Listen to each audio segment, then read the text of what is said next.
Assalamualaikum warahmatullahi wabarakatuh. Kami dari kelompok 5 yang terdiri dari saya, Dwi Jayanti, Hesti Kesuma Bekti, Prasetyo Pujiono, dan Rahelita Yunike Violentina akan memaparkan presentasi kami mengenai laporan laba rugi dan perubahan modal. Apa itu laporan laba rugi? Laporan laba rugi adalah bagian dari laporan keuangan suatu perusahaan yang dihasilkan pada suatu periode akuntansi yang menjabarkan unsur-unsur pendapatan dan beban perusahaan sehingga menghasilkan suatu laba atau rugi bersih. Jadi, di dalam laporan laba rugi ini dihitung selisih pendapatan dan bebannya. Laporan laba rugi menyajikan ikhtisar pendapatan dan beban suatu entitas selama periode tertentu. Menyajikan penghasilan income selama satu periode yang sama dan beban expense untuk memperoleh penghasilan tersebut pada periode yang sama. Laporan ini sering dipandang sebagai laporan akuntansi yang paling penting dalam laporan tahunan. Dapat digunakan untuk memprediksi laba masa depan. Dari laporan ini dapat diketahui besarnya laba profit atau rugi loss perusahaan pada periode itu. Selain itu, dapat dianalisis tentang beban-beban dan pendapatan-pendapatan karena beban dan pendapatan akan mengakibatkan bertambah dan berkurangnya modal perusahaan. Pendapatan lebih dari beban, laba bertambah, modal bertambah. Pendapatan kurang dari beban, timbul rugi, modal berkurang. Komponen laba rugi. Komponen laporan ini biasanya terdiri dari yang pertama, pendapatan yang didapatkan dari jasa atau penjualan perusahaan. Yang kedua, laba rugi kotor.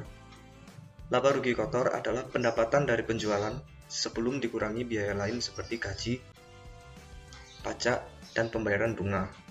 Yang ketiga, laba rugi. Laba rugi biasanya ditambah atau dikurangi pendapatan atau pengeluaran lain. Yang keempat, laba rugi sebelum pajak. Laba rugi sebelum pajak adalah total pendapatan yang belum dikurangi dengan pajak.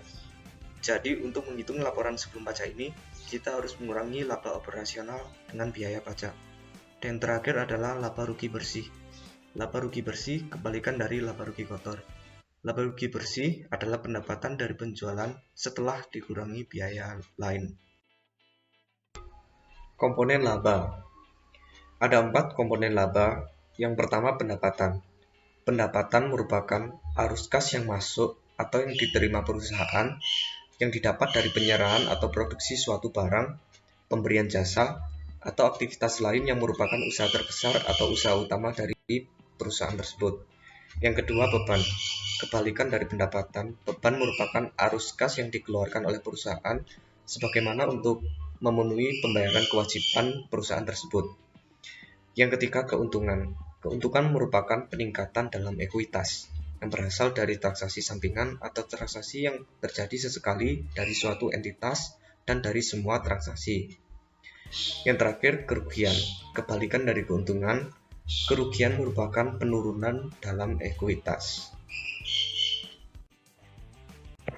Ya, selanjutnya saya Rahelita. Saya akan menjelaskan tentang slide 7 ini adalah manfaat dari laporan laba rugi itu sendiri, yaitu adalah sebagai tolak ukur keberhasilan perusahaan pada periode berikutnya dan juga media menilai perusahaan menghasilkan laba. Nah, dapat dilihat di tabel contoh laporan laba rugi dalam bentuk single step yang disusun secara all inclusive. Jadi bentuk single step ini semua pendapatan ditulis di awal, kemudian diikuti semua beban-beban yang masuk dalam transaksi, lalu selisih antara pendapatan dan beban ini nanti akan menghasilkan laba atau ruginya. Nah, contoh laporan laba rugi perusahaan jasa pada Latazan Travel Service untuk periode yang berakhir 31 Desember 2006. Untuk pendapatan, total pendapatan Rp363.500.000 dan untuk total beban usaha ada Rp166.600.000 sehingga laba bersih usaha diperoleh dari selisih antara total pendapatan dan total beban usaha, sehingga diperoleh laba bersih usaha Rp196.900.000. Laporan laba rugi perusahaan dagang. Penjualan 106 juta, retur penjualan 1 juta, potongan penjualan 1.350.000 ditambah hasilnya 2.350.000. Penjualan bersih 106 juta dikurang 2.350.000 hasilnya 103.650.000. Harga pokok penjualan. Persediaan barang dagang 1 Januari 100 juta, pembelian 63 juta, retur pembelian 1.100.000, potongan tunai pembelian 670.000 ditambah jadi hasilnya 1.770.000. 63 juta dikurang 1.770.000, 61.230.000 itu pembelian bersih beban angkut. Usaha, beban pemasaran, beban gaji 10 juta, beban sewa 2.400.000, beban iklan 500.000, beban kerugian piutang 500.000, beban perlengkapan toko 1 juta, beban asuransi 1 juta, beban penyewa gedung 1.250.000, beban penyewa peralatan toko 208.000. Jumlah beban pemasaran 16.858.000. Beban administrasi dan umum. Beban listrik 1 juta, beban telepon 500, beban perlengkapan kantor 600, beban peralatan kantor 125.000. Jumlah beban administrasi umum 2.225.000. Jumlah beban usaha 19.083.000. Laba usaha 48.137.000. Pendapatan dan beban di luar usaha. Pendapatan bunga 5 juta, laba bersih sebelum pajak 53.137.000.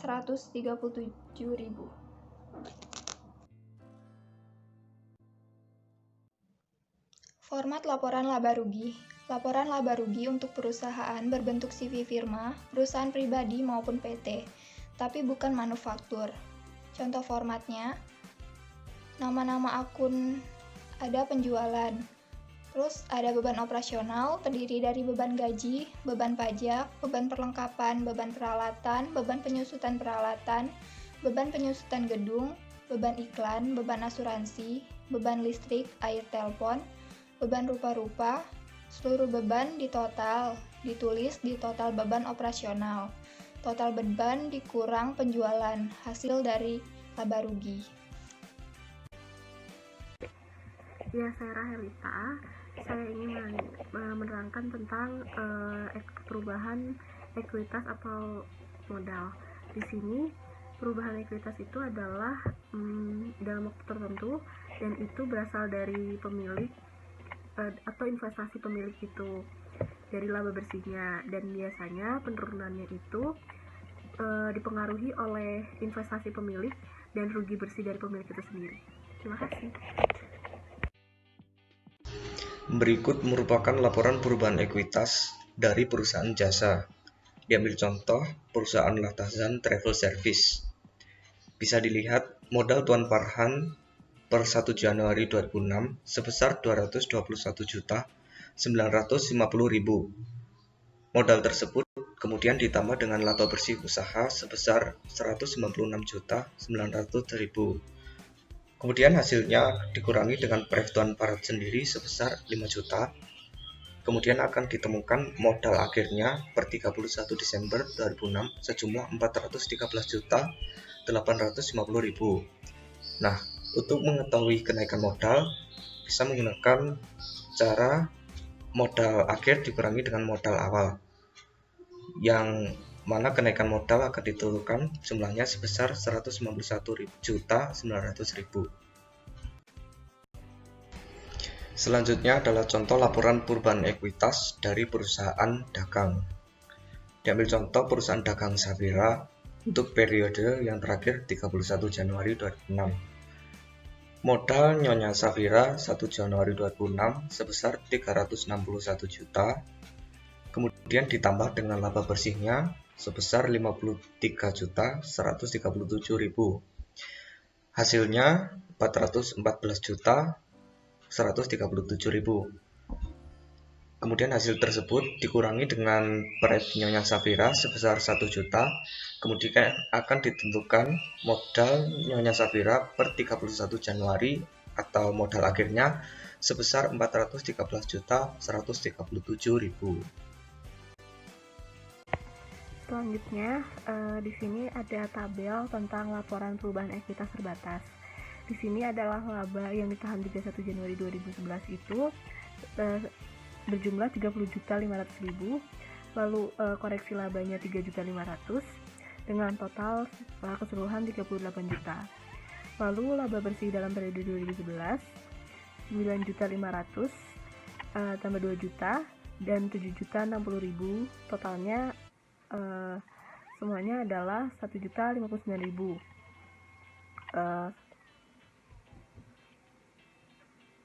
Setelah itu adalah pembagian dividen laba ditahan. Itu ada 6 juta, ada 163.200.000, lalu ada 75 juta, dan totalnya adalah 88.200.000. Nah, dari keseluruhan itu ada laba di batas penggunaan itu 45.200.000, dan yang tidak di batas penggunaan itu 43 juta, dan totalnya adalah 88.200.000. Ya, kemudian pada slide terakhir itu adalah bagian atas laporan laba rugi, tengah laporan perubahan modal, bawah neraca.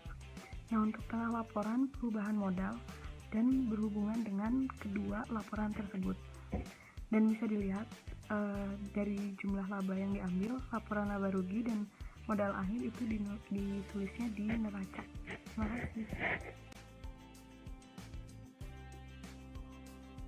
Sekian dari kelompok kami. Kami dari kelompok 5 mengucapkan terima kasih dan memohon maaf bila ada kesalahan dalam visual maupun penjelasan materi.